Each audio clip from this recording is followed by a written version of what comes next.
Hi, my name is Dave London. I'm a DJ and producer, owner, and CEO, Vice President of Yes Mate Recordings at yesmaterecordings.com, the ultimate breaks label.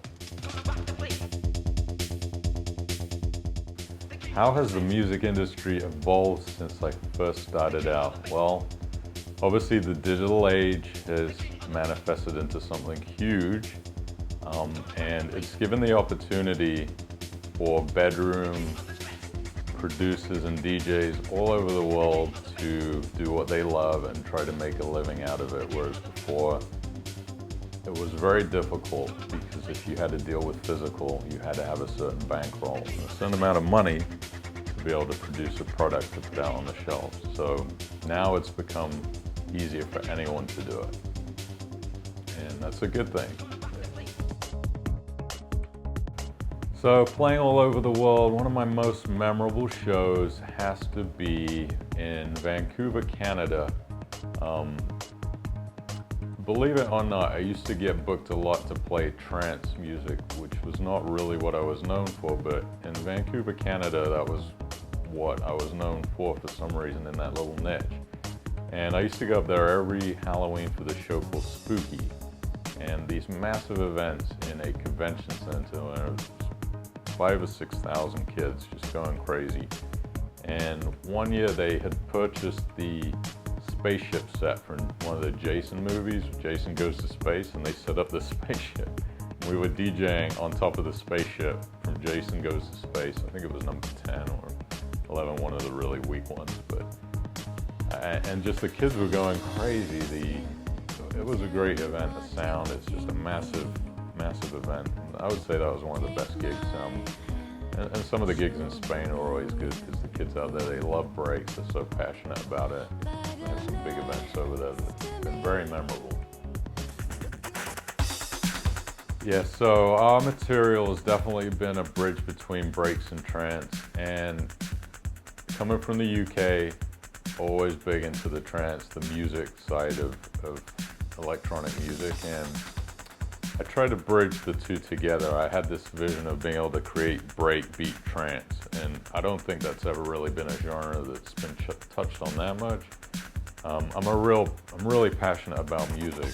You know, when you hear that song and it just reaches down your gut and makes you go, wow, that's a great song. And I wanted to infuse some of that musical elements into breakbeats. And back when I started out doing breaks, it was all very single key, wah, wah, wah, wah, wah.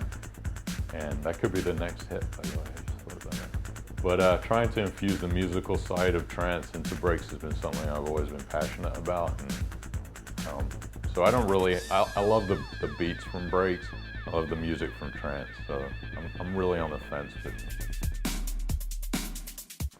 So yes, Mate has been a staple, I would say, in the breakbeat industry for a long time, and there's a lot of challenges that come with running a brand. Being able to individualize the label to make it really stand out from other labels has been something, it's been a bit of a passion from a marketing standpoint, and I just tried to again infuse a lot of the musical elements that you didn't really hear inside that type of genre of breakbeat, and tried to make Yes Mate stand out from that aspect, and also to make it a fun label, something that was not too serious, wasn't too bassy, it wasn't too dark, and I think that's how we've been able to make the brand stand apart from the other labels over the last, since 1997 we've been doing it, so it's obviously been able to sustain, so that's how.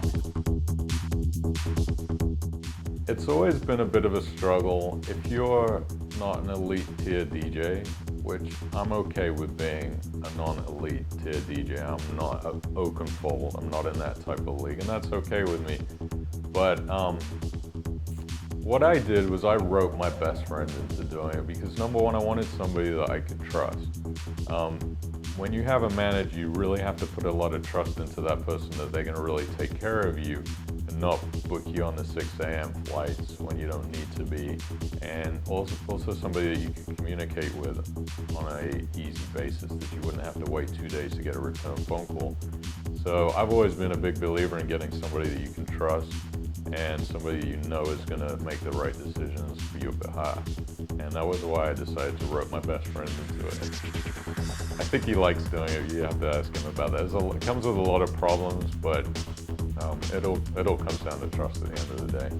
And so that's who I use, and it's worked out really well. It's been like that for years. Well, I think being British, how has the scene changed to when I first started out in music? It's obviously I have a lot of influence coming from England. I remember the very first time I heard an electronic song that I thought, wow, I want to make this type of music, and that was Insomnia by Faithless. I was in a club called Slinky, and that song I just blew my mind. And I think America is kind of experiencing what England experienced 20 years ago with electronic music being in the charts, being in the top 40, and that it's all of a sudden metamorphosized over here into America, and it's very interesting to see it happen again. Now to hear Pete Tong on the radio, on the mainstream station in Tampa and in Orlando is, again, another mind-blowing experience for me. I think it's great. And I think America, the electronic music industry, is going to experience that kind of growth that England experienced 20 or 30 years ago. What advice would I give to new producers and DJs? Number one, do not quit your day job. If you want to become a successful DJ, and I've said this from day one to people, I get emailed this question all the time, is how do I make it in the business? You have to produce music. If you don't produce music, you're going to have a very, very difficult time making headway in the music business, in the DJ business, because it's a simple process where the guys that usually are going to book DJs are club DJs, and if they know your music, you're going to have a lot easier time getting in it for a gig than if you're just a DJ who sends in a mix CD of other people's music. And now, since the DJ market is huge, you have to differentiate yourself and be unique. And the only way that you're going to do that is to produce your own songs. So start learning how to produce, start learning how to make songs which are catchy, and that can be unique to everything else out there. And if you can create a niche that way, even if you give away your music for free, you're going to have a lot easier time breaking into the business that way, much easier. And it's been like that for decades, and it will always be like that. And it will get much harder to do it as just a DJ in the future. Wow, Yes Mate, as a label, I speak from two sides here, being a producer and being a guy that runs a label and independent. Yes Mate has kind of become this catalyst for Spanish breaks right now, and we have a ton of music coming out from these kids in Spain they're young and they're super uber talented, much more talented than I was at that age. So we've been really focusing on giving a platform for these guys to get their music heard. Yes Mate has always been a label that tried to embrace and help people get their music out. We try not to go down the established music road, the established artist road. We like to really help people launch. And as far as the label side goes, you're going to hear a lot of things from the guys in Spain. As far as me, I've been working on some really interesting projects with vocalists. Her name is Jessica Manolo. She's from Las Vegas.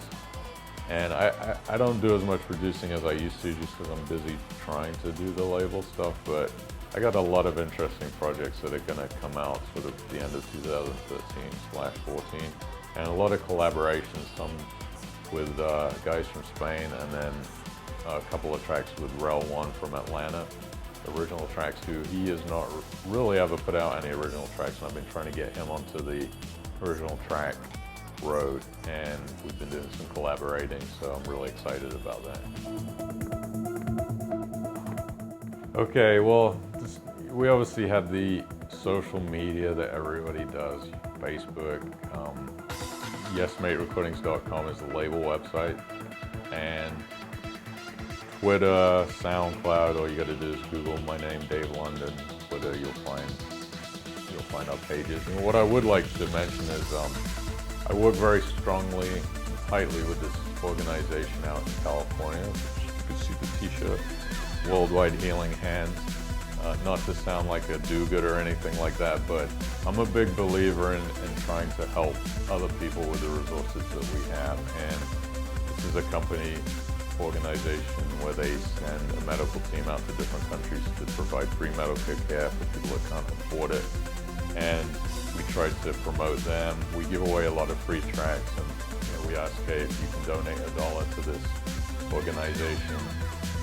It's amazing what they do, and I'd rather push something like that than what we do personally. And so if you can go to worldwidehealinghands.org, that's the organization. You can read about this woman. Her name is Dr. Paula Donda. She does all of this on her own time, her own money, and she just does amazing work. And that's kind of my goal in life, is to be able to help her do this full time. She wants to be able to do these mission trips more, and the only way to be able to do that is to raise money. So I'm helping her try to do that, try to bring awareness to what she does. That maybe sounds a little corny, but I really believe that if you can help people, if everybody were to help others who are less fortunate, the world would be a better place. The music business is a very selfish one. It's a very selfish one. I would like to see people come together more to use their resources to help people like Worldwide Healing Hands.